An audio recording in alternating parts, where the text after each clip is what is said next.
আবারও উত্তপ্ত হয়ে উঠেছে দেশের পরিস্থিতি একটি গুপ্ত লেখাকে কেন্দ্র করে। এই ঘটনাকে ঘিরে মুখোমুখি অবস্থানে বাংলাদেশ জাতীয়তাবাদী ছাত্রদল এবং বাংলাদেশ ইসলামী ছাত্র শিবির। এই দুই পক্ষের মধ্যে শুরু হয় ধাওয়া পাল্টা ধাওয়া। এরপর তার রূপ নেয় তুমুল মারামারিতে।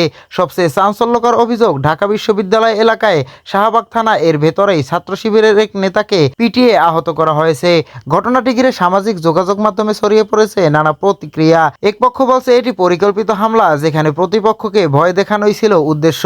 অন্য পক্ষের দাবি পরিস্থিতি হঠাৎ উত্তপ্ত হয়ে ওঠে এবং ঘটনার পেছনে রয়েছে আগের বিরোধ। কিন্তু বড় প্রশ্নটা হলো, একটি লেখাকে কেন্দ্র করে কেন এমন সহিংসতা? বিশ্ববিদ্যালয় ক্যাম্পাস যেখানে মনের ভিন্নতা থাকবে, সেখানে সহিংসতার আশ্রয় নেওয়া হচ্ছে। আর সবচেয়ে উদ্বেগের বিষয়, থানার ভেতরেই যদি এমন ঘটনা ঘটে, তাহলে নিরাপত্তা আসলে কোথায়? সব মিলিয়ে এই ঘটনা আবারও দেখিয়ে দিল ছাত্র রাজনীতি এখন কোন দিকে যাচ্ছে। প্রিয় দর্শক, আপনার কি মনে হয় এই সহিংসতা বন্ধ হওয়া উচিত কিভাবে? কমেন্টে আপনার মতামত জানান। আর ভিডিওটি ভালো লাগলে লাইক, শেয়ার এবং সাবস্ক্রাইব করতে ভুলবেন না।